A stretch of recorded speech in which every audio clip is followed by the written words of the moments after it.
Good morning, sports fans. Welcome to the Celtic Cast Christmas special. I'm not sure what's so special about it, but it's Christmas, so we're going to get the ball rolling here and have a little bit of a chat. Getting some positive feedback again, guys, with regard to the podcast over the last week or so. So that's been fantastic. So we appreciate everyone who's been tuning in so far in 2025, guys, and hopefully we can keep this just as consistent in 2026 and just keep bringing you our insights, opinions, all that other sort of jazz. You know, I'll just say on that, I was in the gym yesterday, at my gym in Preston, and a lad came up to me and said, he goes, I had a 2-hour drive to the gym and I had your podcast on. And, you know, like just like that, like completely random out of that, like it was just so good to hear stuff like that. Yeah, and there's been a lot of people who aren't just like there's been a lot of people who I haven't expected to watch the podcast, watching the podcast. Does that make sense? True. So it's good. That's good, you know. How are we anyway? What are the views like?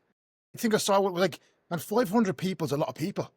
Let me just check there now. So I think on the first one, we got the most views, and then second one, I kind of dipped a little bit, and then I kind of spiked up again after that. I mean, I was going to be like, oh, will I start doing thumbnails for them that are a little bit fancy or whatever, but I'm just like, the effort. So first one got 900 views, second one got 695, third one got 783, and the last one got 694. So I mean, that's not bad at all. No, that's just decent. It's a lot of people. So shout out to everyone who's watching, guys. Yeah. Appreciate it. And if you want to, share it with your friends, share it on your stories, tag us, then definitely continue to do that so we can spread the word, spread the Celtic Cast gospel. So any news, Mark? You're home and settled? When did you get back? I got back at like 8 p.m. last night. Yeah, I literally the same. I walked in at about 8. It was fine. It was great. The flight was 2:30. So I managed to get up, get check-ins done, get legs done, and get to the airport nearly on time. But yeah, it was great. I think that was like 7 hours, 7.5 hours. That's perfect for me. And how are you feeling now? Because you're up pretty early because you're 4 hours ahead of schedule, right? Or behind schedule. I woke up at like 1:30 in the morning, and I was like, because that's like my get-up time because it's like what 5 o'clock. But I just went back to sleep and I stay really good, feel great. So I don't really get jet lag from Dubai because it's only like 3-4 hour difference. I'm jealous, mate. I'm the complete opposite of you at the moment. I've had 5 hours sleep last 3 nights in a row. I've been waking up 2-3 in the morning, dying fucking sick, after getting hit fucking badly with it, which is quite frustrating because I plan to train with clients all weekend this weekend, and obviously coming home for Christmas, you want to be doing X, Y, and Z, and I have a christening to go to today, and I'm fucking slammed. So I'm hoping I'm going to be able to get an hour power nap in. I think I will. When you're at home and you're in your house, I'll probably fall asleep on the couch there for an hour, hopefully. But sickness came on me there earlier during the week, which is not fucking ideal. Thought I'd escaped it, but every Christmas consistently for like the last 6-7 years, Christmas week, I get sick. I don't know what it is. I don't know, is it like the mental, I can slow down now sort of a thing, and then body is just like boom or what? But you get sick a lot, don't you? I do, to be fair. I do. I usen't, and I have done the last couple of years, probably since I've been bodybuilding. It's quite frustrating, to be fair. Just redlining it, boys. Pushing. I'll give some good news then. 250 pounds secured this morning. Nice. How are you feeling? Feeling good, feeling great. It was the thing now, that was my start weight pretty much for prep last year. So I want to get my pictures this morning, same kind of location. So I want to go outside. But you know yourself, it's fucking pitch black till 8:30. So that's why I said I'll do the podcast, then straight outside, get the visuals, just to see where I am now compared to starting prep, considering I didn't really do any off-season into prep. Just to see where we are now and push on. So feeling good, feeling fresh. Lower back for me gets a little bit tight quite quickly. It's just a weak area for me. So it's just something I'm just keeping an eye on, especially with training. But no, happy. I think it's going to be a mega off season for you, Mike, because like you said, you were kind of half in, half out there for your previous kind of off season, if you even want to call it that, before you competed this year. And this was kind of like almost like a mini cut turned into a prep, right? And now like you've got that love back, you're back fucking absolutely dialed in with that. So I feel like your potential for growth now, pushing things again, is probably going to be mega because you're kind of fresh, you're kind of resensitized, if you want to use that word, Do you know what it feels like that? Because that's what I even said during prep, like putting back in like prep drugs, like stuff that I haven't used in 2-3 years. And like even that, like I was cruising for like how long? Like 18 months pretty much. that kind of way. And then when I went in, like the body just was so responsive. Even on the stack now, like I took a little bump there now here last week. Like went up 750 test, brought EQ up a touch because my food is in a great spot. Like I don't want to be pushing the food up 5,500, and it's going to let the food sit. Like the food hasn't changed in 6-7 weeks. Body weight's gone from that like 103 up to like 113 now. Same like with Mark. Like you haven't changed food in what, like 8-10 weeks, is it? Mate, there's been like 3 to 4 food changes since the show. The first food change was last week in like 10 weeks. Yeah. So you don't like. You once don't need it. Like it. Do you know it's a good topic to kind of look at, especially like when I didn't have the food change post show. I didn't have the food change for 16 weeks post show. You You know, don't need it. no, I think people like it can be very monotonous, and I think people like the excitement of I have a Change. change of food and I think as coaches as well. I think one thing I've learned over time as well is like just to give what's needed and explain. Look, it may be monotonous for a time being.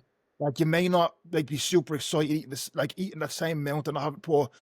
If you want to see maximum results, we do what's needed to get you to where you want to be, rather than just trying to make changes just for the sake of Making it. or little like keep changes. someone like like it'll just make someone feel like there's things happening. Like if you change food, someone expects a big change, where you don't always see that. And same with There's always a very simple question you need to ask yourself though. It's like, am I progressing? And it's like, if the answer is yes, then you don't need to change things, because sometimes what can happen is if you do try and change things when you are progressing, things might stop progressing. Like I had a client ask me the other day, oh, like when are we bringing my volume back up? You know, he was at the end of like a pretty extreme diet, right? Got pretty lean. And he's like 6 weeks post diet. And he's like, you know, obviously I had to bring his volume down as it went along. He's like, when are we bringing my volume back up? I goes, right, what's training looking like right now? Right? Oh, training's flying, you know, I'm progressing every single session. So I said, good. As long as it stays like that, then we don't need to change a thing. You know, because if I give you 2 sets on a leg press now, yeah, you might progress for 2 or 3 sessions, but then you get to session 4, session 5, and things are going to start going backwards. Would you not rather have 20 weeks of consistent progression every week than get really fast progression for 4 or 5 weeks, but then have yourself burnt out for the remainder? It's the same when someone's like that checking in, like post shows, like I'm hungry, I'm starved, like you know that kind of way. Their body weight's going up, but I'm hungry. Good, like that's going to give you your appetite for your off season. Like just because you're hungry doesn't mean it's an opportunity to bump up calories. Like it's probably one of the hardest things for people to understand, or who've done their first show. Like the best part for us, like, is I love feeling hungry. Like last night, like for my last meal, I was ready for it. Like I don't want to be in that stage. Like I know Dara, you're probably at it now. Considering what did you do? You vomited up meal 2. I got sick. I mean, that's to be fair, right? I think that was kind of more related to the sickness I'm experiencing at the moment than actually maybe the appetite, because all things considered, my appetite isn't as bad as it was in the past. But that being said, there has been a couple of mornings, for whatever reason, it's always been the same in previous off seasons. Meal 2 is the meal I struggle with the most. It always has been consistently, right? So I have that meal and it's like, it's chicken and rice, right? And I eat at a fucking 9:15, 9:30 every single morning. So like, I was really struggling to eat it. It took me about 25 minutes to eat. And because my nose was blocked and my kind of taste buds had kind of gone, you know how it is, right? Yeah. Even in your off season, taste is not really there anyway, but then you're sick, and I was eating this and like the only thing I could actually taste was the pepper on the chicken. I couldn't taste anything else. And then it just like afterwards it just didn't sit well in my stomach. And it's funny because like it was like school time as well, so there was like mothers like bringing their kids to school down along the footpath and stuff, and I was getting sick on the footpath. They're like here's this lad on a night out now, just coming home. Yeah, someone replied to my Instagram story this morning. Actually, I put up a photo just like of my quad at like 4:00 in the morning, and he goes, "Way past your bedtime, bro." I was like, "Mate, I'm just after waking up. What do you think I was out in the piss all night or something?" So sometimes like I wake up in the morning, I respond to clients, and they respond to me. I'm like, mate, don't fucking respond to me. It's like fucking, you still up? And I'm like, yeah, it's you know, it was a late night. I'm like, fucking hell. I used to have that as well. Do you know, I get, obviously you're probably the same, I get people to do their check-ins with me the night before. Sometimes I'd be doing so much checking and I'd see that they like sent me their pictures at like 1:15 in the morning, 2:00 in the morning. I'm like, mate, what the fuck are you doing up that late at night? Like, do you know what I mean? Like, Mate, what are you at? Nothing good happens after like fucking 10 o'clock anyway. Go to bed. Nah, unless you're heavily drugged up. Oh. Any other news, guys? No. Well, yeah, my mom got a new dog, and it's the first time seeing it. Mate, it's unbelievable. But my mom's still in bed. But when she comes down with the dog, I'll show you. It's Oh, fucking Deadly. great. nice. What breed of dog is it, Mark? Hey, I don't even know. It's like it looks like a bit like a Bichon Frise, but like it's like a mini thing. It's crazy. Okay. And then there's the other one, like a chocolate Labrador. I've had that ages, mate. Oh, Blows my nice. fucking Yeah, head. my dogs are just on their last legs, right? My mother got this new dog about 4 or 5 years ago. He's a Jack Russell. I swear to God, as well. He's built like a fucking pit bull, but he's got like doggy eczema, so his skin Oh, is like all red and rashes and stuff. And she had to put him on a load of steroids to stop him like itching and stuff. But he's fucking huge. He's gone absolutely massive. So like these steroids must be fucking growing muscle on him as well. He's huge, right? But he's a bit hectic. They'll have to get rid. They'll have. UK. Yeah. They'll have to get rid of him once the other two pass away. Because I've one dog, right? They're just mutts, nearly 18 years old, and the other dog is her son, and he's like 16 years old. He's got one eye, he's going blind. The other one, she's tiny, she's going fucking senile. So they're going to have to be put down soon, I'd say. There's not going to be. My mom said to me last night when I got home, she was like, "Yeah, Coco was waiting for you to come home before she passed away." That's what she said to me, like about the dogs. I had 2 terriers, and when I was in prep, right, one of them died, and a few days later, the other one died. Of like, it must be a heartbreak or something, because it wasn't the Oh, same definitely. after a few days. Yeah, yeah. Isn't it funny though how like not funny, like I shouldn't be saying that, but when a pet passed away, when a dog passed away, everybody they just get a new dog instantly. Like they just can't not have that like that companionship almost, like, you know. My mom was like, I was like, my auntie got a dog, and I was like, you should get one. Like it looks great, and she was like, no, I couldn't do that, and because she was afraid, like when that happens, you don't want to go through that again. And she was True, like, oh, yeah. I don't want to get one, I don't want to get one, I don't want to get one. And then eventually she's like, well, I get it. I was like, yeah, get it. She was like, right, so she's buzzing now. Great. So people get very, very attached to their dogs, don't they? Though, but you know what? A massive ick of mine is, and this is going to offend a lot of people. But while I'm at it, you know, I'm having a controversial week this week, and we can speak about that in a second, right? But people who make pages for their dogs, man, fucking come down off the cross. What do you at? Like, fuck, they make pages for their dogs, like Instagram pages, TikTok pages for their dogs, and then they'll post up like a little story being like, "Mum is taking me for a walk today. Mum out for a walk with me." And I'm like, oh, fucking kill yourself. You know what I mean? Like, that's so cringe. I hate that shit. I haven't seen that before. Like, fuck it out. I've seen a few Mate, of them. everybody does it, man. Everybody does it. This is why I'm going to offend so many people, because I know there's tons of people out there, loads of people I'm friends with as well who have these dog pages. Pete's dog has got like 11K on TikTok. No way. He has a page, is he? Yeah. No. His dog is cool, It's to be pretty fair, good, right? yeah, it is, But his dog is cool, to be fair, so I can see why it has that many followers. But I'm just on about like just making pages for your dog and referring to yourself as mum and dad and all this fucking crack. I'm like, oh, Jesus Christ. Like, just have the dog, love the dog, right? Keep it off social media, do you know what I mean? It's just no need for it, like. Have you ever had cats? Nah, cats are horrible yokes. We had cats when we were just because we were living out the country, so we had it for like more so for rats when we were younger first. But they just breed and breed and breed. Like you could have like 2 cats, then all of a sudden, 12 months later, you'll have 12. Like it's crazy. Fuck that. Like nah, they're just there's no like that's the difference between like say if we're saying dogs and cats. Like dogs are loyal, cats will just if you're not feeding it on time and if you're home late, if another house will feed a cat, it'll go there. They don't give a fuck. I always Yeah, say they really cats don't. like cats Like are home choppers. they're like planning your murder. Like when you're sleeping Just one night, looking at you, just staring at you, like, what am I going to... But that's it, you'd walk past the cat, like you walk in the door, the dog will be all over you, walk up to a cat, it'll look at you, then the claws are out and it'll grab your cat. Yeah. See, the thing is that they're nice when they're kittens. They're real cute when they're kittens, and then they grow up and they become cats, and they're just horrible yokes. Just become Whereas I feel like the older dogs get, nearly the cuter they get. You know what I mean? Like Yeah. dogs are like little shits when they're puppies and they're wrecking the place. But then as they get older, like they're much nicer. But I'm mad to get a dog. I'd love to get a dog, but it's just like a dog myself. The hassle of like, especially as a bodybuilder, lads, like fucking hell. Like we hate leaving the house and traveling as it is, let alone having a dog to fucking look after and the responsibility. Do you know what I mean? It's mate, like you were thinking about shows next year. All of a sudden, your expenses fucking double because you have to put like get a dog minder in and whatever as well. Like it's not fair on the dog, and then it's just going to cost you a bomb. So until I'm settled, well, until like I'm a bit older, then I'll get one. But Yeah, I especially think the exact same thing. I'd have to be like It's kind of pretty like a settled, family, have isn't a it? house, have a garden to fucking be getting a dog. It is. It's a family kind of thing, Family like, thing, isn't it? really. Like, it's Yeah, just like you would add, like having kids and all that. Like, it'll just be way better, like with a dog. 'Cause I was going to get a dog when I was in Marbella for a while. I just considering it because I just love the lifestyle there with that. But then I just really thought about it and I was like, this won't work out. Like, this will just, like, if I have to travel to shows or if I'm doing my own, it's just going to get messy. So I'm just glad I didn't, because it's the worst thing, like, if you did, like, say, with a dog, like, imagine having to give it up. Like, you know, if you had it, like, 2, 3 years. But there's Dara, there's a new host in Dara behind them. No, my father just doesn't know how to fucking close doors. Like, he was delighted last night. I fucking brought him home. I brought him home 600 fags that I got in Antalya from the duty free. Ah, nice one, nice one. I said, there you go. Don't smoke them all at once. My mother's going mad then because I'm probably going to kill him early, like, you know.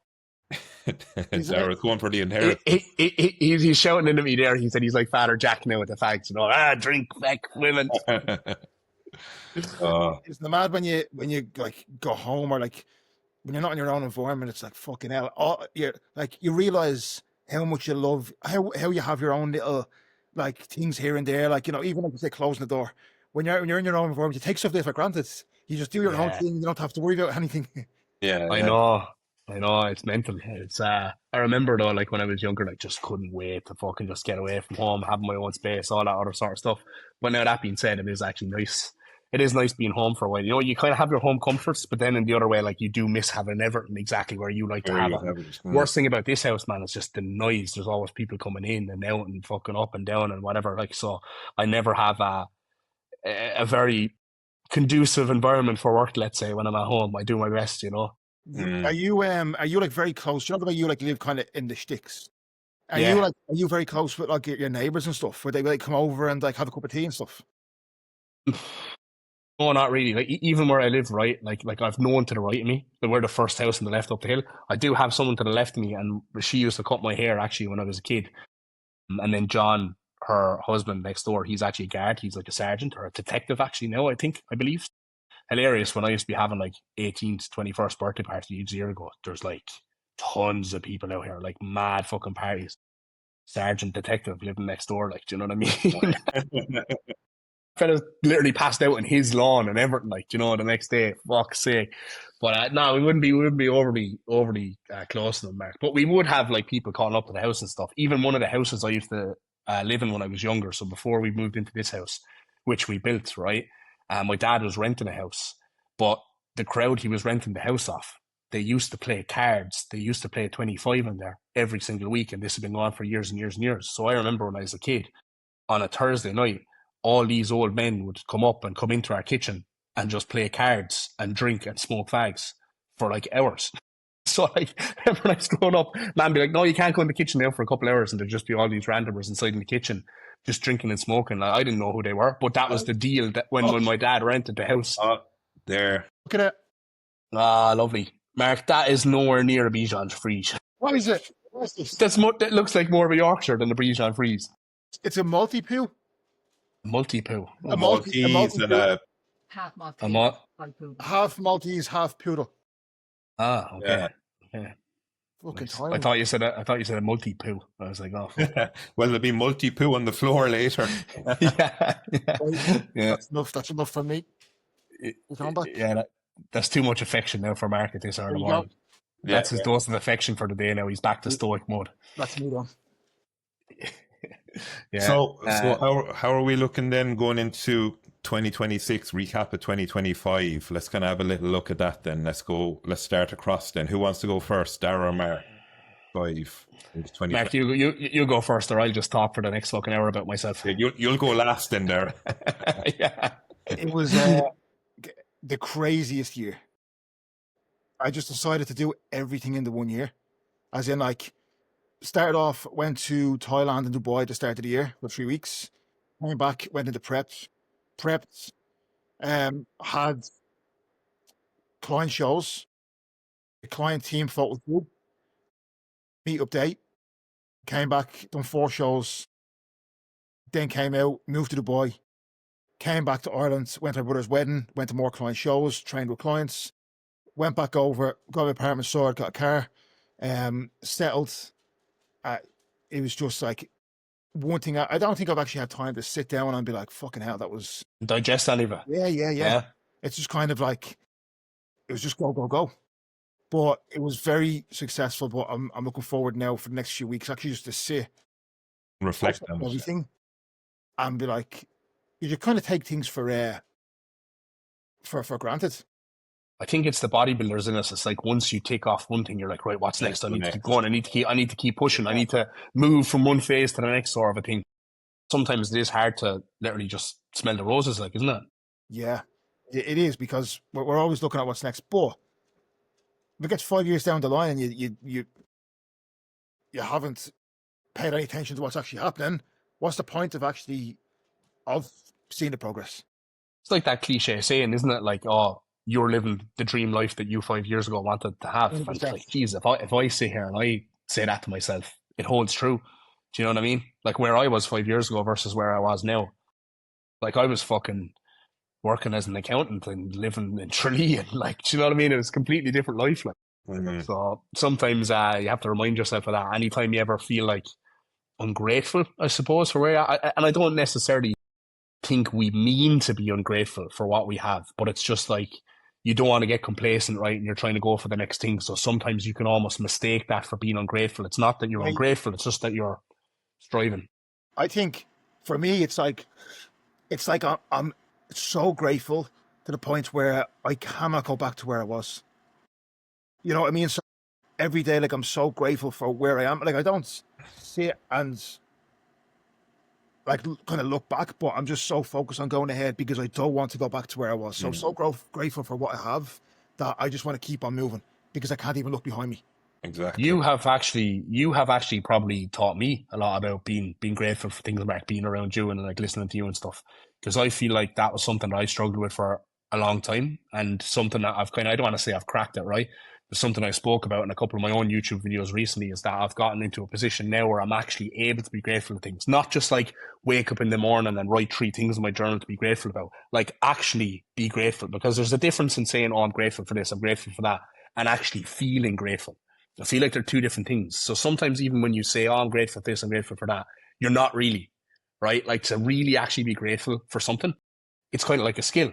It's like having discipline or having a good perspective or being positive and not being negative. And you've definitely had a positive influence on me with a lot of those things, Mark. Not being super negative, not talking down about people, staying in my own lane, you know, not being, or being grateful for things. Definitely have, a lot of that has rubbed off from you to me, to be fair, I must say. Well, thank you. But that's something I'm a big believer in. Like, I used to be someone who's, don't mean to go off tangent, but someone very negative. And like, you know, when you're younger, you will look at people and you'll be like, oh, look at them or look at this. And I had to like train my mind. Whereas like it took a few months where any time I thought something negative at all about anything or anyone, I called myself out. I was like, what the fuck are you doing? Straight away, and all of a sudden now nothing negative comes into my mind about any situation or any person, because again, it's a skill. You have to kind of learn it all the time. Comes with maturity as well, doesn't it? And I think it's definitely getting harder and harder for like younger generations to do that, because everything is very negative online and negativity breeds engagement, and it's almost like people are encouraged to nearly be negative, you know? So negatively about someone. Yeah. Like you just see it, like as Mark said, like if you see someone, like as before when we were younger, if we were looking at people like, oh, how are they so far ahead of me? How are they in that position? Like, what am I doing so wrong? Like, it's the way for us then to be grateful of, like, we want to be there. We're working towards it. And like you said, like, if we look back 5 years, like, even like for me, like I'm doing this, I'm probably in what, year 6 or 7? Well, I'm 2019. Yeah. So going into nearly year 7 of doing this. Whereas before, like, I can't look back now at going back into a job, like working for someone else. Like, that's probably all of us. Like not saying that we can't take direction, because like, we coaches, like, we'll take direction, but when it comes to work and it comes to that, like, I love dictating. Like, we dictate our own success, and that's the way to look at it. Like, if we're not doing enough, it's on us. That kind of way. We don't have someone to pick up the pieces, pick up the slack if we're not doing it. If you decide to leave your check-ins for 4 or 5 days and come back to it, like, and then you're like, oh, nobody's, like, my clients are leaving or that, like, it's on us. And it's on us to be, like, that's where you need the positive mindset too. Like, you can't be negative about it. So like that's what we're all looking forward to, like into next year. Like I'm super excited for that, like coming in through. Yeah. Yeah. So how was your year this year, Mike? My year was like, do you know, when you look back now, like when it started, I spent the first was it 3.5 weeks in the Philippines. And that probably gave me, like where Marco as well, when you were in Thailand, like gave me a nice bit of reflection of the different life, like it's like being in like a third world country. Whereas like, yeah, I was in Manila as well. I was in a built up area. I was in a few little islands. But when you see the way a lot of people live, like it made me very grateful for like what I have and what I can, like what I've achieved and what I've done. And when I was away in that and like just seeing some of the struggles for people, and it kind of reopened my eyes to like everything I was doing. Because as I said, like I was a little bit in that path of like wanting to bodybuild, but thinking like I've gone past it, or I'd never achieve anything or get anything there. So after that, then went to the Philippines, came back, got back into training and that kind of level where I wanted, back into where my food. Had a few little small trips, client trips, had client shows. Um, had a trip then to Antalya, and that was kind of the thing, is where my prep came out of. Like I had a holiday booked to Antalya, like not for any surgeries or anything like that. It was more so this time just to enjoy myself. So we went to Antalya, went to just chilled, relaxed, got a little bit in shape for a holiday. But when I was there, it was kind of like, I'm enjoying this. So that's where the prep kind of fell into. So the prep fell into through there. So in that aspect, prepping in a new gym, good environment. Like we have a great gym up here now in Preston as well, which was really, really needed. Like since I moved out of Manchester, went through prep, delighted with how it went. Like again, like getting back on stage, like, it was that feeling of like if you time off stage, like I know for Mark you're on it pretty much every year, but you probably still feel the same like that. But like after being away for 2-3 years, like when the second you walk out on stage, you get that smile, you get that like just adrenaline of how did I miss this for the last 2-3 years now? Got up there, enjoyed every moment of it, especially the Irish show, getting back to the Irish show and seeing people who you haven't seen in such a long time. And again, obviously doing that, doing the other few shows, and then just like getting into the off season now, enjoying this phase of where I want to go into 2026. As I said, client shows, winning overalls, getting one of my best friends his pro card in FitX. Like his goal was just he wanted to win an overall and get a pro card somewhere down the line first before get attacking another goal. And Yeah, just shout out to Michael Grace. Actually, he had a great season. he had a fantastic season. Do you know what? Like even we talk about client mindsets, like, and he'll have no problem with me saying this. Like he struggles a lot with his mindset and struggled a lot for years with like always not feeling good enough and feeling he had to do too much. Like for me now to pull him back in step counts, pull him back in cardio, like say 2-3 years ago prepping him, he was doing 25,000 steps a day and he felt like he needed to do that. Whereas we kind of worked his mindset, worked his training, and even when it came to like refeeds and everything there, like he was kind of afraid of refeeds in case he'd be spiking up. Or maybe 4 or 5 years ago, a refeed might trigger like other aspects of food thoughts.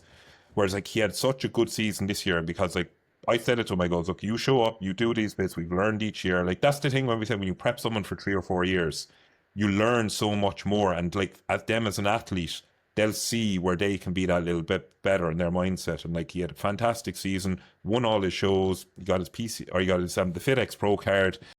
Obviously, no one was going to beat what's it, Aaron Trucker in fucking. Yeah. You're not going to beat that structure anyway, any day of the week when it comes to that in PCA Ireland. But no, I'm delighted for him. Like he did a very, very good season, really good look. And then that's me now into 2026 is to repeat this, repeat my own prep, my clients' preps. I have Eva going into her pro debut next year. So we're aligning 3 shows, probably in the June, July. It'll probably be like the Spanish, Spain. like yeah, the Empro Pro. Because she did, if I remember correctly, Mike, she did pretty well at one of the Spain shows a year or two back, didn't she? I In the remember pro seeing, I qualifier. actually watched the live stream of that in the pro qualifier. Yeah, I think Yeah, did yeah. she do pretty well at one of those She shows? did now, yeah. She did the big man. She did the big man Yeah. that was July, I think, 2023. So like the plan will be like the Emperor Pro probably into Portugal. Like, because you know yourself, like they don't have the exact list out for the NPC Worldwide Pro shows yet. So we're just kind of basing it off the dates that were this year because they're always pretty much the same weekends.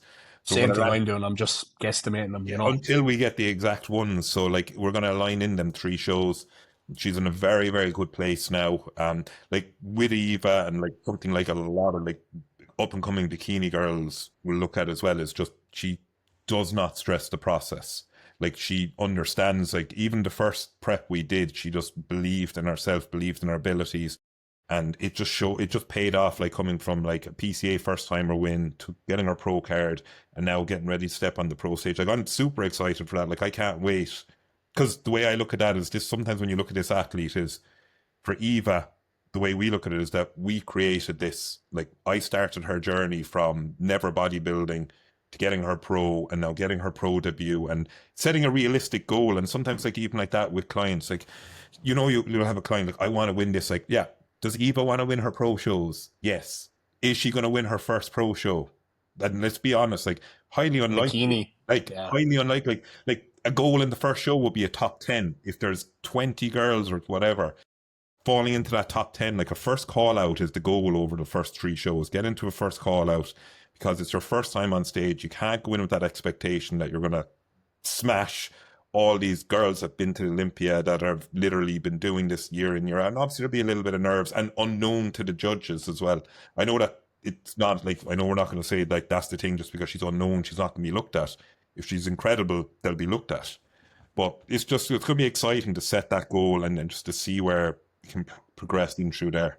It's Go on, Mark. It's very cool to see the likes of Eva and then Michael as well. Michael Grace, isn't it? Yeah. Yeah, the two of them, like both of them stick by it, go through the whole process with you, and then now you know their body inside out, and they've just had that loyalty in you, and it's very nice to see. Correct me if I'm wrong, Mike. Eva was your first client you brought to stage, wasn't she? First client, her and Rebecca McCabe, was the two of them were the first did a show together. But Eva was, I can't remember who signed up, but it was Eva or but they signed up around the same time. But like they were my first prep clients, and like she was the first prep client. She signed up in 2019. Show was 2020. Same show I done actually, wasn't it? It's the first timers in Birmingham, was it? First timers in I can't remember. It was during COVID. It was 2020. Is that the one you did as well? I think Rebecca did the same show as me anyway. It was, yeah. It was Birmingham. Actually, it was Birmingham. It was that show. So yeah, that was her first show. And like as Mark said, when it comes to like when you prep someone for the first time, and if we're going to look at this kind of here, if you have a client that comes to you and you prep him for the first time, we don't know how the end result is going to look. There is guesswork involved in a first time prep because we're going to do what we can. And it's what you're going to build up with experience over time. Whereas like with Eva now, we planned her training this week. We had a call, we planned her training, and with her prep, like I know how her body starts. Eva's body normally starts very slow for the first 3 or 4 weeks, that there'll be no real scale movements, but you'll see adjustments happening and you'll see it visually, little small things. And all of a sudden it's normally week 5 or 6. It's just boom. She just goes down. And then you have to bring her food back up. You have to diet break her in through it. Like I know that now, whereas when I prepped her the first time, it was like, you're going to bring the food down. You're going to bring the cardio up. Yeah, she's in the unknown. And when the client is in the unknown, they're going to be stressing it a little bit. And that's why I always say to clients that sometimes when you're over stressing it, you're giving yourself that higher cardio. You're giving yourself that lower food. Your sleep is going to be down through there. So that's what, as we said, as to what you said, comes with the loyalty of the 4 or 5 years of prepping these guys. Yeah, there's a lot to be said for just sticking with the same coach because they get to learn your body. And I feel like even you see it with a lot of the pro athletes these days, right? The likes of Nick Walker leaving and this and that. Yeah. They'll use the excuse, like, not the excuse, but they'll say like, oh, I know my own body. I know my own body better than anyone. That's like, yeah, but do you really? Like, because you're going to be looking at that through very foggy lens a lot of the time, especially when you're on prep, you're 6 weeks out and you're like, you don't know your ass from your fucking elbow. You can't make rational decisions at that stage. Like it's a first show like that. Like if you when someone does their first show, like as it is, like, yeah, we all want to win, but like if you don't win your first show, if you come 3rd, 4th, like there's always so much room for more progression to get better. Whereas if you come 3rd or 4th and you're like, oh, coach didn't get me to win, I'm going to go elsewhere. What's going to guarantee you a better result than like what is just because you moved, are you going to get that 1st or 2nd place? Like highly unlikely. Like again, it's going to be because you're going to be more calm. You're going to be more like your mind's going to be relaxed. Like that's what you see sometimes someone from who prep with one person start a new prep.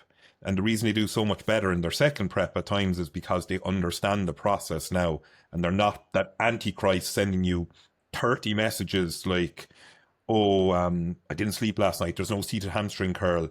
Oh, the Stairmaster's out of use. What can I do instead? Like, that will probably be one of the most frustrating messages that we could get as coaches as well at times. If someone goes to the gym and it's like, the cross trainer's broken, what can I do instead? Like, do you know, like, use your fucking brain. How about use that? your brain Fuck at me. times. Like, that's the one thing that will get to us, like a little bit of initiative when it comes to that, like little small bits like that. What were you going to say there, Mark? Fuck, I had a brain fart. It's just gone. It was good as well. Fuck, if it comes back, just bring it straight Yeah, at I you. will. Yeah. But Dara, then, Um, like, will we venture on towards what your 2025 into your 2026, and we'll give you yeah, honestly, it was a mega year for me, like mega year for me. I kind of like it exceeded my expectations in many ways. Obviously, like starting the year, you always kind of set goals for yourself, and sometimes you set goals that you're like, oh fuck, am I going to kind of be able to achieve this? I was just one of those mental years this year where like every single goal that I wrote down for myself, personal, professional, financial, bodybuilding wise, it's like I ticked every single one of them off. And like normally that doesn't happen. Normally like you kind of set a lot of goals and you kind of get some of them and you get close to other ones. But I just feel like everything was just like done this year. And that's a very, very rewarding feeling. And obviously it's kind of allowed me to set bigger goals for next year, but also kind of have the confidence that I'm going to be able to fucking tick those off as well. So that's kind of the mindset I have heading into next year. Yeah, it was a huge year for me. Like I think one thing that I've mentioned before, like in some of my own previous YouTubes, is like I feel like the hard work was always being put in, right? Like the work was always been put in the background. The consistency was always there every single day, every single week with my process and what I'm doing and what I'm about. And I haven't changed like, my principles when it comes to certain things at all. And it's just like, I feel like I've been working my bollocks off for the last 5 years. And then all of a sudden in the space of 5 months, everything just started taking off of me. Do you know what I mean? So like it was, I needed that. I'm not gonna lie, guys. Like I'll be completely honest and like a little bit vulnerable here. Like I fucking needed that because I was struggling with being like, where's this going? Like like where's my coaching going? Where's my bodybuilding going? Like am I fucking going to be able to continue doing this? I remember, man. Yeah, But I it's had good a to lot of have them conversations. feelings too, because it'll drive you forward. Like, if we get comfortable and realize we're grand, how often? Okay, this is off topic for 1 second. We'll get straight back to you, Dara. How often do one of us wake up in the middle of the night and realize, "Fuck, I could be doing more"? There's often a night I'd wake up at 2:30 and I just lie for 10 minutes, like, "Shit, I could be doing a lot more." Do you know that kind of? I say this to a lot of my clients though. It's like you need to almost at the same time have a little bit of self doubt and have self confidence as well. Because like you need self confidence and self belief that like, right, I know I'm going to be able to achieve these things that I want to achieve. But then you also need self doubt, be like, fuck, am I going to be able to achieve these things? Because like the self doubt, you're running away from that, and the self confidence you're running towards, right? So it kind of just keeps you in a good spot in terms of what you need to do. Exactly. You're not going to be complacent, but you're not going to be deluded either, right? And I think that's kind of an important spot to be in. So like anytime I have a client that are kind of struggling with self-doubt and something, I'm like, good, you should feel like that. Like that's a good thing. It's a healthy thing. But at the same time, like you still have to have that belief deep down that, right, I know I can do what I say I do. But it all comes down to work at the end of the day because I really, really fucking struggled. And like, I would say I'm quite mentally resilient, right? And I would say I have a lot of self-belief in myself. I always have. But even at that, when things just weren't going the way I anticipated them or thought they would or thought they should be going, which is just life at times, like I fucking struggled with that. I struggled with that. But I still put in the work. And I think the one thing that kept me going the whole time is that I knew the work was being put in. You get me? So I was like, I just need to keep going. Like as long as I don't quit, eventually I know it's going to happen for me. Doesn't matter what pace it's happening for other people or for this or that. And look, I'm still nowhere near where I want to be or where I aim to be. But after this year, I have the confidence. I have the confidence now that it was like I had the confidence at the start when I started doing this, and slowly that confidence was being eroded. And now I've gotten a big boost this year. So like I really fucking needed it, guys, mentally. I'm not gonna lie. Like I'd be kind of, I suppose, vulnerable or whatever you want to call it, and say that. And I don't think I was ever going to like quit bodybuilding or quit coaching or anything like that. But fuck me, like I was getting so down and I was in mental turmoil over it, like, and then it did pick up a little bit. Everything just picked up a little bit this year, and I feel like for me, I have a little bit more, not to like say this like in an egotistical way, but like a little bit more recognition, a little bit more known, a little bit more respected for like being a bodybuilder and things of that nature, and all that stuff obviously comes with time and with hard work and all those other sort of things, and putting yourself out there, which is an important thing. So yeah, the year started off with me just literally in prep. I started prep in December 9th last year, so I was already kind of in prep when the year started. So it was just prep for the year.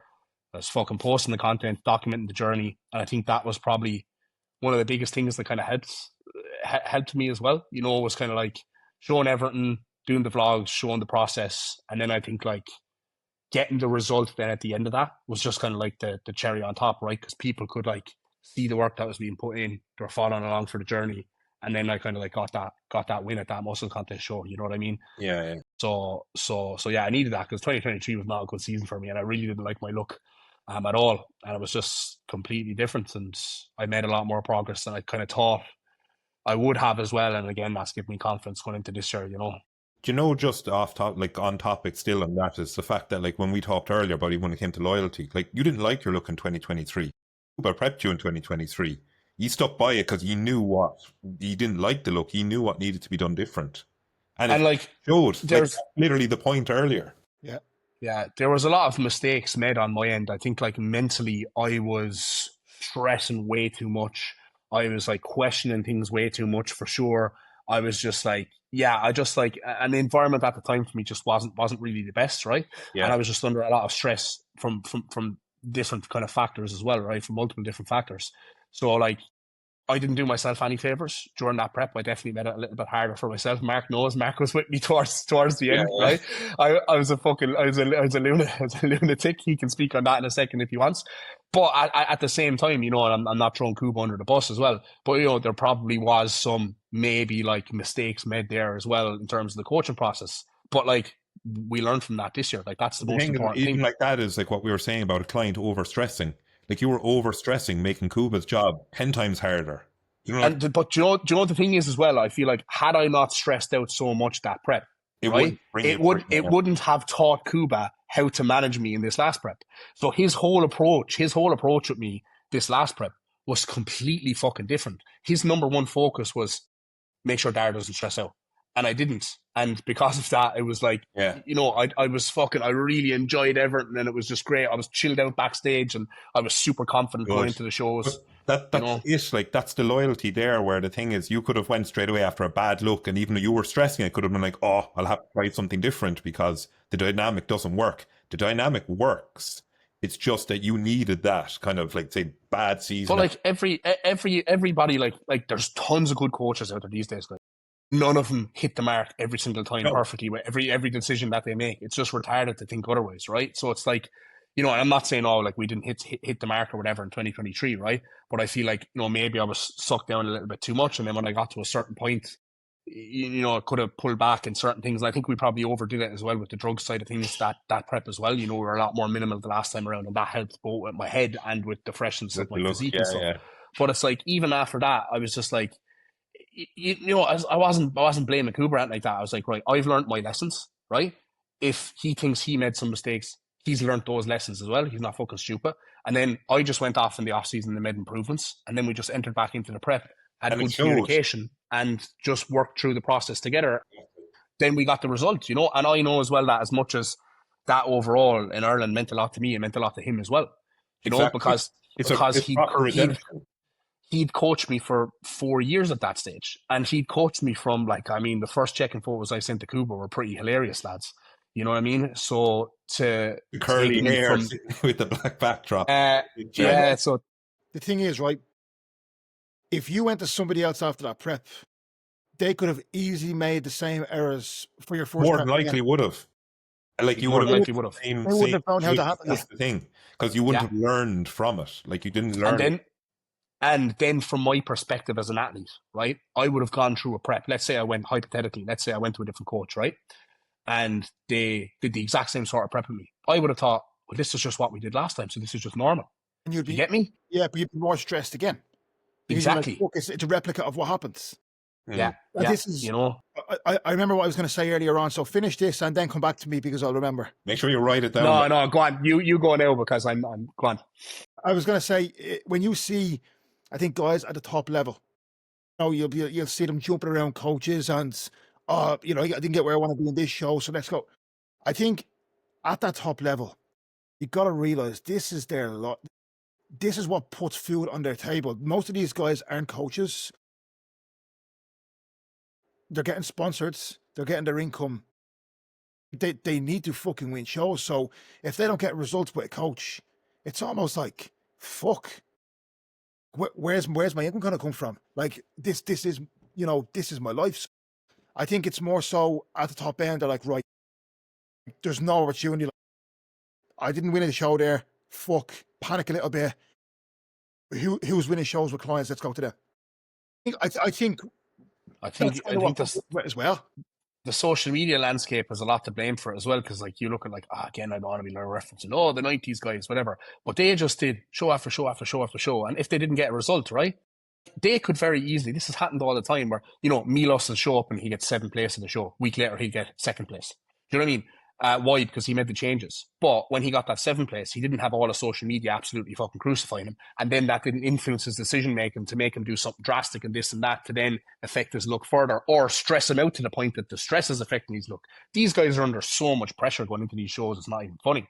I think that's another reason why I did so well this year as well, because like, coming off the back of 2023, I was like, fuck, I'm way off the mark here. I've got loads of progress to make. The only reason I was competing in 2025, guys, was because I didn't want to do a 3-year off season again. So I was like, I'll compete, I'll get peeled again. I'll do a couple of shows, see how I get on. And, next season will be like the one where I'll be competitive. And then as I started to come down during the prep, I was like, oh, fuck, I'm actually looking a lot better here than I thought I would. But then I was like, well, in my back of my mind, this was just a have fun, not take things too seriously season. I knew I wasn't going to fucking be pro standard anyway, but I was a little bit closer to my cap than I thought I was going to be. And then I ended up doing very well because I kind of already exceeded my expectations before I even headed into the shows. Does that make sense? So I was just kind of like enjoying it. And I remember being pretty relaxed, like backstage and stuff like that, which definitely helped too, So yeah, but 2025, let me go back to that. What else happened at the end of the year? Yeah, it was a weird one, right? Because like the first 5-6 months of the year were 100 miles an hour from all perspectives. Obviously, like being on prep, and then like I was posting like fucking daily vlogs towards the end for like nearly a whole entire month, and I was just go go go go. I did get very burnt out then towards the end of that. I feel like it was kind of like social media burnout, and I took a bit of a kind of step back from that perspective and just needed to let my head unwind a little bit. Went to Antalya as well. Mike went on a holiday in September, and it's just kind of been just pretty dull, I suppose, fucking since the for the rest of the year. But not in a bad way, in a good way. I mean, it's been a good off season. Had a couple of issues here and there, but still have made pretty good progress, which we kind of spoke about in the last podcast, right? I'm like way above and beyond where I ended previous off season, so I'm kind of like pretty confident I've made the improvements that I need to make heading into next year, and I'm just excited. I'm excited to kind of do the exact same thing I did last year, but better. Does that make sense? Yeah, it's going to be sick. Yeah, Man. so loads of shows planned. I have to wait for the calendar. Like I said, Mike, I was just actually saying there, Mark, to Mike before we started the podcast, just before you joined, they've moved the Muscle Contest Ireland now to the 30th of May. So that suits me better for clients, but what do you think? Yeah, it actually suits me better as well, because I sent it to Cuba and he was like, great, that gives us extra time. And I was going to do the PCA show, which was originally meant to be after the muscle contest, but now I can do it before the muscle contest. And that's ideal because for PCA, there's no weight cap, right? So in an ideal world, we might be able to come in like a little bit heavier, a little bit fuller. And that's going to be a 2-day show as well. So I'm going to be like, Cuba, this is a PCA show. It's no pressure. If you want to just try a couple of things here, there's 2 shows on a Saturday, and say I do well on the Saturday, and maybe we could fucking, I don't know. I know he doesn't like fucking Diazide, but I'm like, I was going to say to him, mate, do something different. Put in half Diazide, or give me some Super Dawn, or just try something just to fucking see if it makes any sort of a difference. Like, I kind of I'm going to be doing loads of shows this year, but I don't want every fucking peak to be the same. And I get it. Kuba's ethos, and I kind of agree with it, is I want to bring you in at 95%, because that way, if you try and aim for that extra 5%, you fuck it up, you're going to come in at 80%, right? So always aiming for 95%, you're always going to get close to what could be your absolute best. But then at the same time, as a bodybuilder, as a coach, you want to just fucking fuck around and find out, you know what I mean? So yeah, but look, that's going to be probably the first show now, PCA in Hull, which is only an hour down the road for me, which is ideal. And then Muscle Contest Ireland the week after, and then we'll just see what way the Spain shows are landing. But I'm going to be hoping I can do well at that PCA show, guys. I won't lie. I want the PCA Pro card. I think that'd be a good good Like, accolade to add to the thing yeah, now. But no, it's even great having them shows because like the one thing then like that date suits where you are. Where I was hoping the muscle contest end of the year would be the end of September because I was hoping that where it's the 6th of September now, where it's a bit earlier. Because I was looking at shows kind of like end of September into October and finish probably first week in November. Where now I'm kind of like, fuck's sake, if I want to go back to Ireland, from start of September, so it kind of takes 3 weeks kind of off the timeline. Like I haven't looked at anything yet. I'm not going to look at it yet. I'm just going to enjoy it now for the off season. But that one there was just like, oh, a little bit sooner than I expected. But we'll see. that May show is going to be huge again. It's going to be huge Definitely. again. Like it was big last year, but it's going to be even bigger this year because everyone who either competed at it or spectated at it last year knew how good it was. And I feel like that's going to get bigger and bigger every single year, guys, to be honest. But I can't wait for it because, like, the thing I enjoyed the most about that show was just the crowd. The crowd was going wild at it the last time, Mm. you know? Like, it was crazy. Even, like, again, like, I hope this doesn't sound like arrogant or like egotistical or whatever, but I remember, like, when I was on stage, like, I could hear everyone, like, screaming my name and even looking at the videos that like people in the crowd were taking afterwards. Like I could hear everyone calling for me when I was on stage. But like that's very nice to have like support and like have the crowd being amped up while they're watching the show. Cause like some of the shows in the UK, guys, especially the two bro shows, they're fucking dead, man. Dead.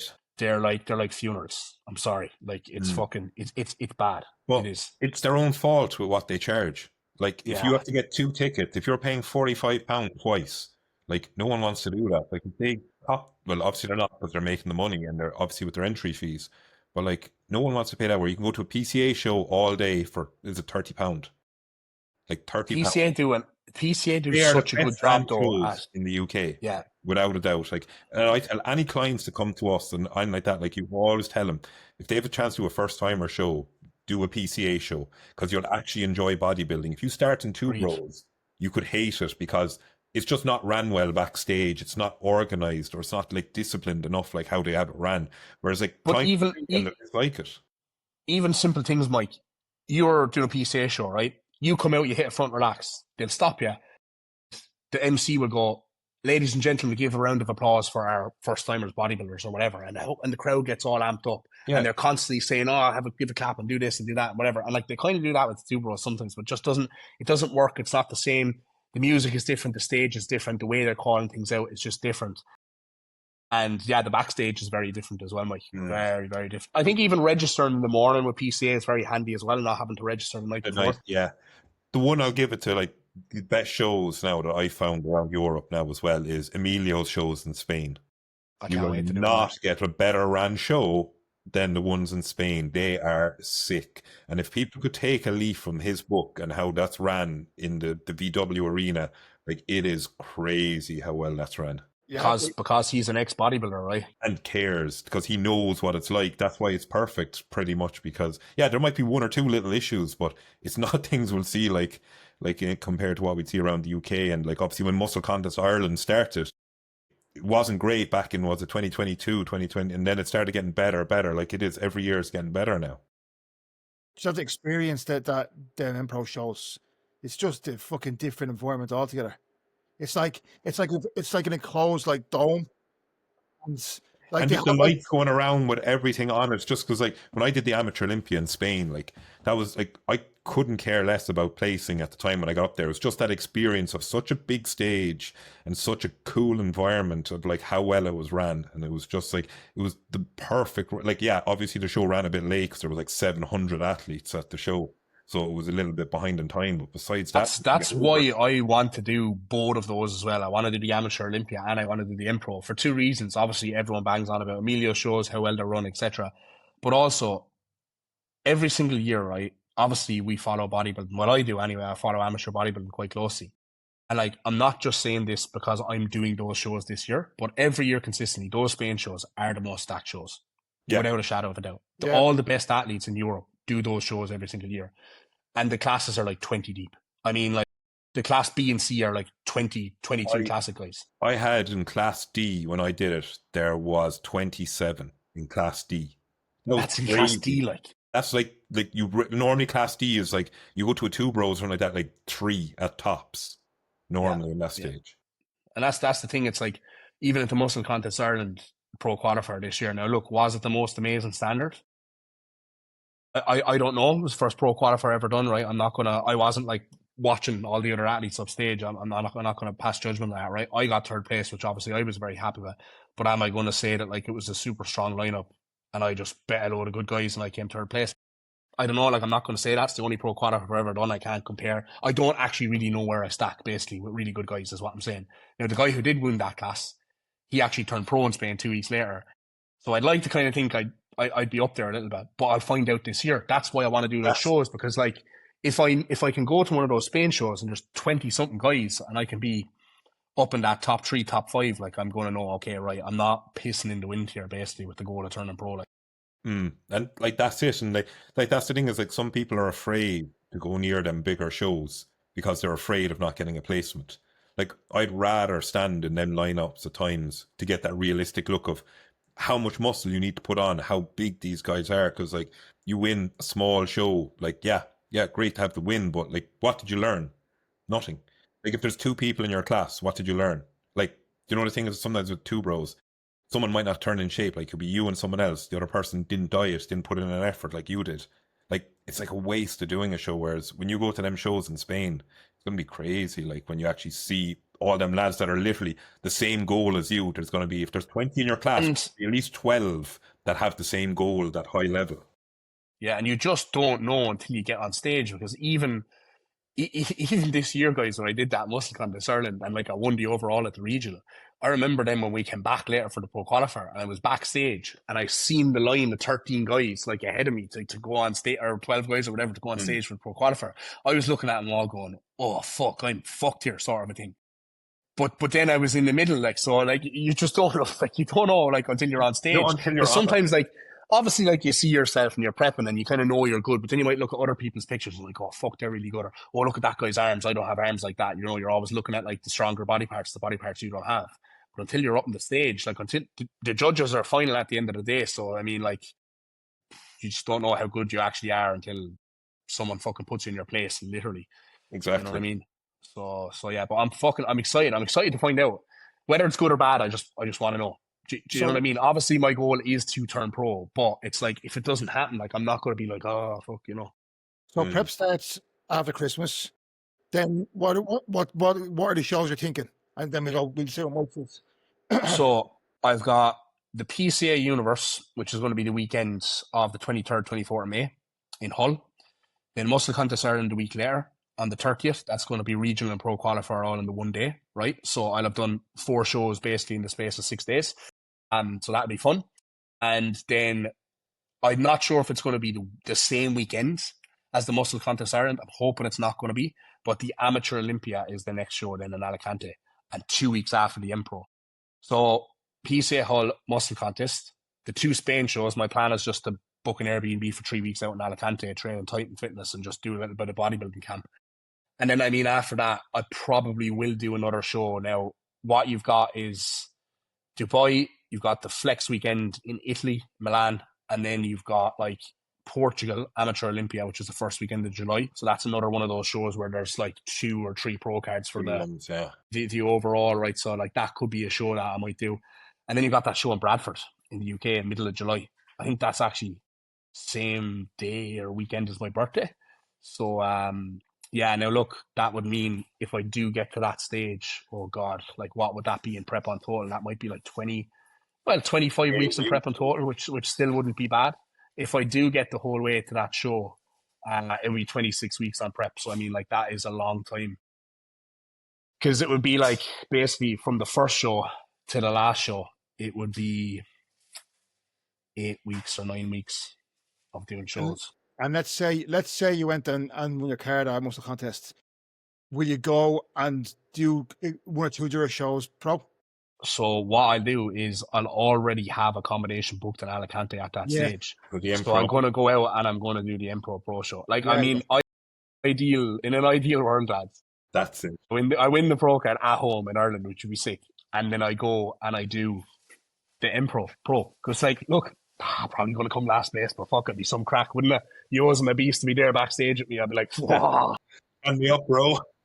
yeah. But like that's the dream, right? That's the dream, right? Isn't it? As a bodybuilder, I feel like no matter what, guys, like for any bodybuilder when they do turn pro, and they jump in a pro show like that, they don't give a fuck where they're placing. They're just happy to be there. Do you They're know just like, who oh did my the God. best one now when you look as well? Is remember Joe Ballinger last year went off to America. Yeah. He was Oh, like, mate, so good. Yeah, yeah, because he's brilliant. got a picture. I remember I texted him and I was like, mate, this is a go picture. It was like him doing the most muscular beside Nick Walker.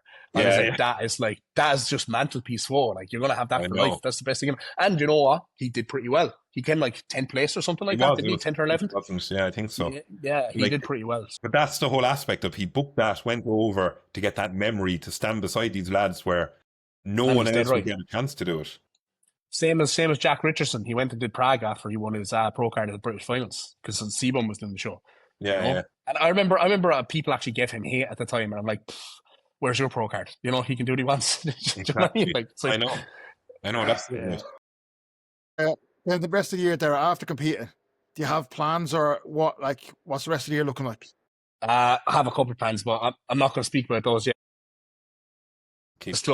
Undisclosed. So you'll have to follow along the YouTube guys and make sure you stay up to date. But it'll be understood. I just want to see how the season goes, man. But I feel like no matter what way it goes, I still feel like my end of the year plans might be pretty cemented. But I don't know. I don't want to look too far ahead because I know now, 19th of January, once prep starts, it's just tunnel vision. It's just locked in. It's just like I'm just going to be gunning for it, you know. So like I have to.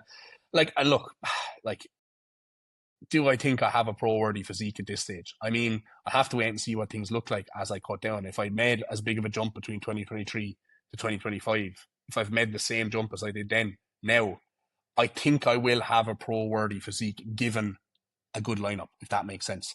Do I think I'm going to be lights out? I'm going to turn pro? No. Like, I still think I'm not there yet. Even now, looking at myself, I know if I was to peel the whole way back, there's certain areas of my physique that just aren't at that level that I'm going to be like, yeah, he's a pro all day sort of thing. Do you know what I mean?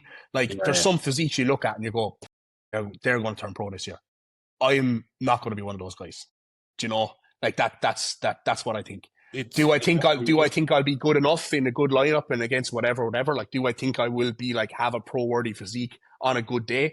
I think yes, hopefully. But I still don't think I'm going to be like, you know, stand out like, I watch live streams all the time, right? Pro Alicante, it doesn't matter. And they're going to class A, class B, class C, right? And then literally before they even do the call, it's a guy comes out and I look at him and go, he's winning the pro card. And he does. I'm after getting that call, watching shows every single time. There's always that guy that's just lights out. I'm not going to be one of those lights out guys. You know, I don't think I'm ever going to be one of those lights out guys just with the way certain aspects of my physique are. And that's not to like put myself down or anything like that. That's just me being realistic. It's realistic. It's like I am realistic, and I do think I can fucking turn pro, and I have to have that mindset going into this season because like if I don't have that mindset, like I'm not going to be confident going into these shows. How am I supposed to step on stage with fucking 22, 23 athletes and think, I'm not winning this? Well, if I think that, I'm not going to win that. You know what I mean? Like the things that are going to go on in my head that are going to manifest their self physically in my physique, if I think that, are not going to be positive. So I have to be going in there with a little bit of a Nick Walker fucking mindset going, I'm fucking winning this all day. Do you know what I mean? And like, if I don't, I'm not going to think, oh, well, now I look silly. You know, like if I tell myself and I tell everyone else this year, oh yeah, I'm going for my pro card, I think I'm going to turn pro or whatever. Like that's just like backing yourself. I don't think there's anything wrong with that. If it doesn't happen, it's not like, oh, you were fucking wrong, you fucking idiot, you know, you're full of yourself. It's just, this is bodybuilding at the end of the day, isn't it? Like, that's it. Yeah. It's the same as any sport. Like people, you have to have that champion mindset to be a champion, I suppose. You can't not back yourself. So yeah, I'm going to be backing myself for sure, but we'll see what happens. It's a tricky one as well, guys, because like, you know, like you have a lot of people. Like I have a lot of people. Like I even had a lot of people last year messaging me, being like, pro card, you're going to win a pro card, stuff like that. And I'm like, you know, like I appreciate the support, but at the same time, like a dog. There's your support now. That's your support for the pro card. Mike, what's your game plan? Yeah. Show, as you said, later. Go on again, Dara. No, I was just saying, like I appreciate people sending me those messages. Sometimes they're from people who don't really know what they're on about with bodybuilding. Another time they're coming from people who do. But like at the same time, it's like, you know, and it just, not that I don't like getting those messages, but it's like, I don't know what to say on that. No, I know what you mean. I think that pressure almost consumes people. And like, takes away from the process and The enjoyment of the they process. just shit the bed. Mm. We've seen it Yeah, happen. I take it with a pinch of salt all the time. Yeah, Do I you know. what I mean? Yeah. Mike, what did you say? And I have people like you, Mark, who humble me very quickly as well and make sure that I'm staying level. But it's good. But I like that. You need those people. Do you know what I mean? And like Kuba's like that with me as well. I even told him that was my goal. That was my goal this year. What did he say back to me, right? And this is why, in a way, it's good to have Kuba as a coach, guys, because sometimes you're like, mate, come on. And then other times you're like, all right, I understand why he's doing this. But I told him that was my goal. And what did he say back to me? He said, in time that will come. Next year will be a good gauge of what's needed. That's what he said. So, it's just that fucking, just do the work. Just shut up, do the work. Don't think about it. Keep Mindset. And you need that, like, you need that. Yeah. Mike? Yes. Game plan. Game plan. So my game plan, as I said, would be latter end of the year. Still gonna see where I end up, because as I said, like, if I'm doing classic, my cap is 105.4. And like where I am now, like I'm 250 now, in a good position. Gonna get my pictures there in a minute. And I want to see now where I fall, like via open, via classic. But like when I look at some of the shots, like when, like, and I don't mean to say this in a way, when I look at something, like I did a PCA show, and like the lads in it, like I dwarfed everyone in size. Obviously their structure was a lot better, so that's why the whole thing of like looking at open could be an idea for me. But if I'm at lads in class, like when you do a PCA show, like there was lads in my class that would have been a lot lighter and all that. Like I was probably the heaviest on stage. But when I do a class D, and say if I went to a Spain show or I went somewhere that, there's going to be lads that are my height, that are that 105, 104 kg, that are massive monsters. Like that's what Dara's going to see there too. So I just want to see, like, if I can fill my arms, fill up through the hamstring glutes, get that thickness in the back coming through here. Probably see will I fall in via classic again, because like I'm doing the work, I'm doing the vacuums, I'm doing my mobility work. Like I haven't done stuff like that in 2.5 years, and like that's where it caught me out.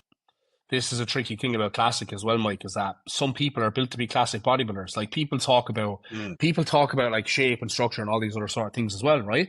But weight has a lot to do with it, because then you guys know Jack Kinsey Clough, no? He's like a pro. He's a pro natural bodybuilder, but he's just recently hopped on within like the last year or something, right? He is fucking incredible, guys. He's one of probably my favorite classic amateur physique in the whole entire country, to be honest, in the UK, right? And he's gonna turn pro. Like he will turn pro, right? Eventually, he just needs more size, because obviously he's been natural up until this point, right? But he weighs 91 kg. He looks bigger and better than I do. He weighs 91 kilos.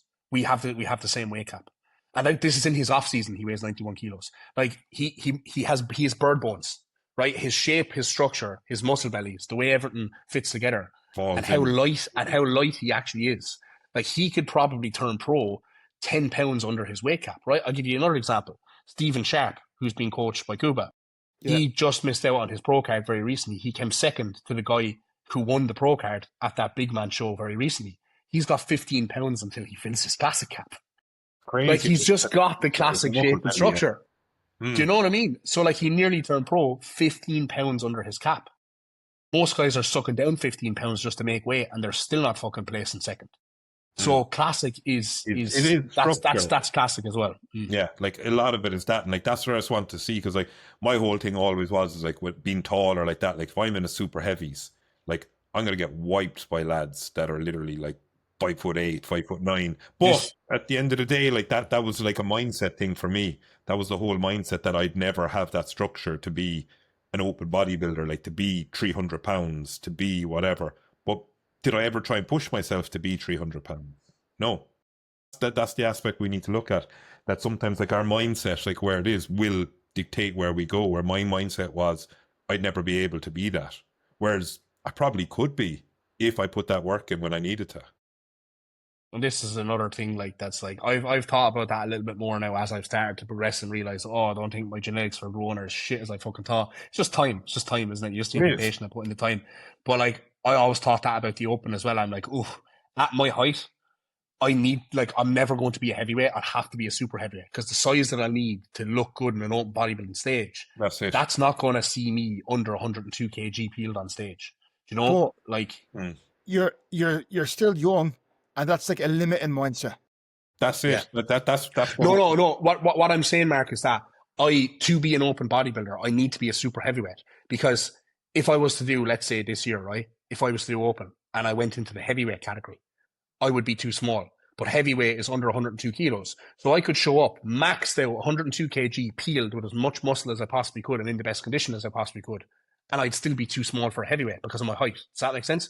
So like I will need to be a super heavyweight to do well in open bodybuilding. So because of that, as a super heavyweight, again, I can't come in at 102, 103 kilos because I'm going to get smoked. So I need more time. I probably need to be 110 kilos on stage. You know? Which is going to take me another 3 years. That's it. You heard it here first. So, Mike, what are you thinking then? Show-wise? Show-wise would have been, ideally, it was going to be the Muscle Contest Ireland to begin. But again, now with that being a bit early, like, because my show's in through, like, I want to do, like, I'll do a regional through that. Like, if I can be ready for that, I'm going to do that. And then, like, there's going to be Sweden, the end of September. There's going to be in through October. I'm in two minds of which ones, like, because I want to do one or two international. I'm waiting for the Spanish ones to come through. They're normally November. Like the big man is either the start. It's normally the 5th of November or the 30th. Like that's the way it's ran the last few years. So like I'm still, because I don't have a full timeline. Like ideally, my first show would have been, the plan was like the 30th or so of September, then like the 14th of October. Like I was going to try and do a 2-week gap to fall in for maybe 3 or 4 shows in along that line. So like at the minute, I can't give an exact date because ideally I want to push the off season till kind of end of May. Whereas if I go end of May, then I have June, July, August. Like it gives me like 13 weeks to be ready for September. But I got ready last year in 11 weeks. Yeah. So like it can work, but that's the mindset. Whereas like I need to look now, like I know I can do it.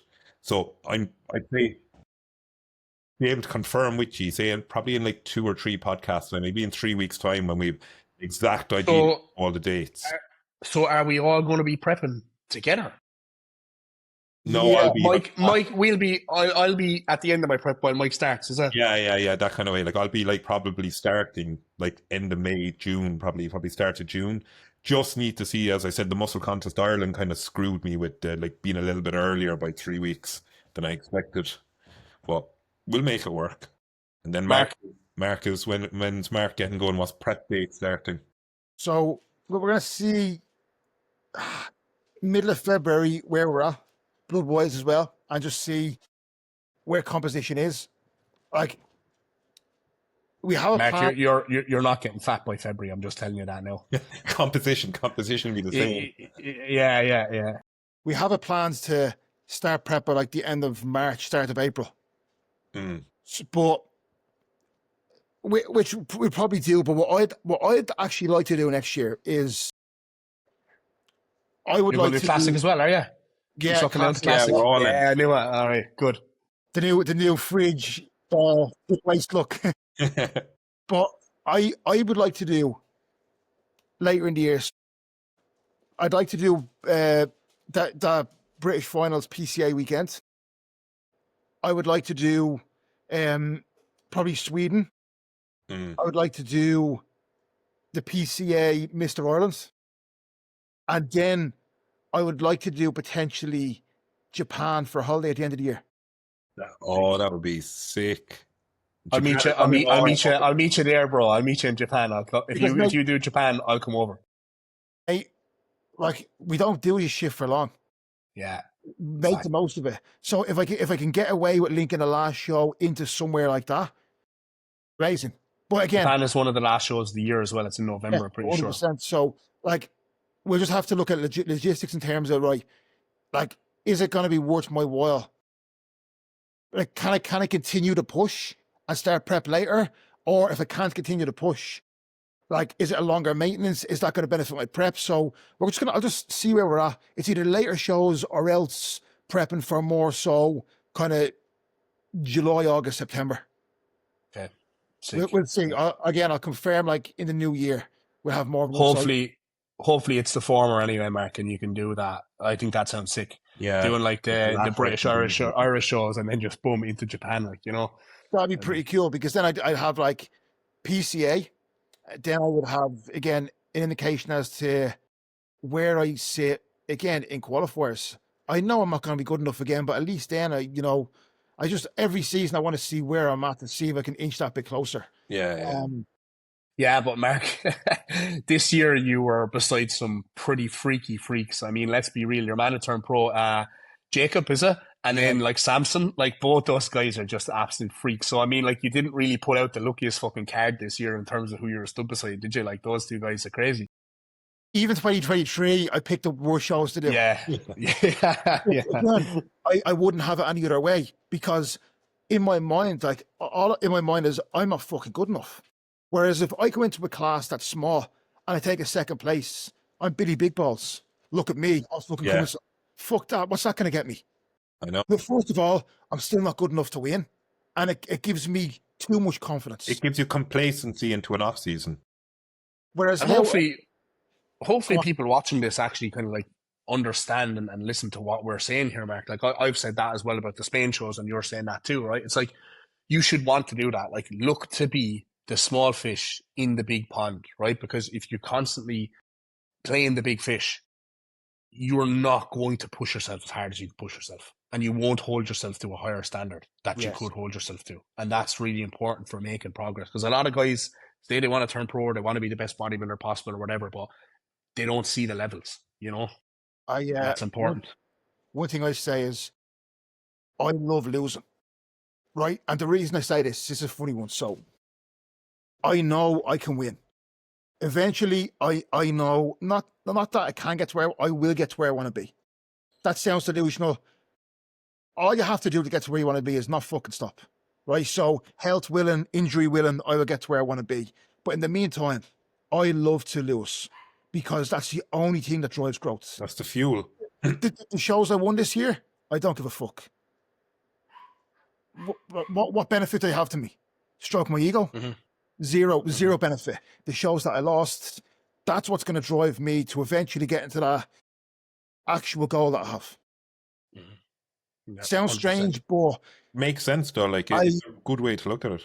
I thrive off adversity and off bad things happening because it draws more growth. It's a bit weird and sadistic, but I don't have an ego, and I'm purely process focused and that end goal focused rather than trying to have my ego stroke now. Yeah, I get what you mean 100%. You need that though, like you need just that little bit of humility all the time as well, don't you, too? No matter what happens, no matter what the outcome. Like even though this year, like I was super happy with it as well, like again, you still have to try and not get ahead of yourself in your mind, you know, because I still could show up this year pro qualifiers and I mightn't even get a fucking third place like I did last year. That could happen. Like that's an outcome. Like. That's the You know, so you have to. I'm almost like, as much as I'm like, yeah, I'm going home now and turn pro this year. I'm still mentally preparing myself for the reality of that happening. And if that does happen, that's okay. I can accept that and I can just crack on and do the work needed to be better, like Mark said. Do you know what I mean? Like I said, I know I'm not going to be a lights out pro. Like, you know, it's like glutes, arms, lats. They're not there. You know what I mean? But then I've just got some good areas as well. So look, we'll see what happens. And I pose like shit too. So it's the confidence knowing that you're going to get to where you want to be while still having that there and it'll push. That'll bring us. Yeah. Needed. Yeah. Excellent. Yeah, exactly. Right, boys. We'll wrap it up. Will we wrap? Yeah, that was a good one now. That was a good Christmas special. Was a good one, good Christmas special as we look ahead to the new year. And so happy days. And just for that, if we're going to tie in next week, are we going to be able to tie in next Saturday? Are we going to keep this roll going? We'll make it work. 28, we'll make it work. We'll get episode 6 going. We're not going to break. The last one of the year, we'll have to have the end of year. New Year's resolutions. No, we're not doing that. That could actually be a funny one. What we should do, boys, is we should get on the podcast and we should maybe try and set a little bit of a bet for ourselves. We'll do a New Year's resolution bet, right? So maybe something real obscure that we could all do, something that none of us like doing, and we'll all set it to do. And then whoever gives up first, there's a forfeit. Something interesting like that. Something interesting like that for the viewers, you know? Yeah. I think. Head shape or something, you know? Or put them in the comments below. Yeah, put them in the comments down below if anyone has got some good ideas for us there, or anyone wants to see us do something that's something different that we don't want to do. Then we're more welcome to your suggestions down below. But guys, I hope you enjoyed this week's episode, and actually, everyone, have a lovely Christmas. Have a lovely Happy Christmas. Christmas. Enjoy yourself, but don't take the piss too much. And that's not something I got to talk about in this checking my little social media beat from yesterday. But we can speak about that next week. We'll speak about that next week.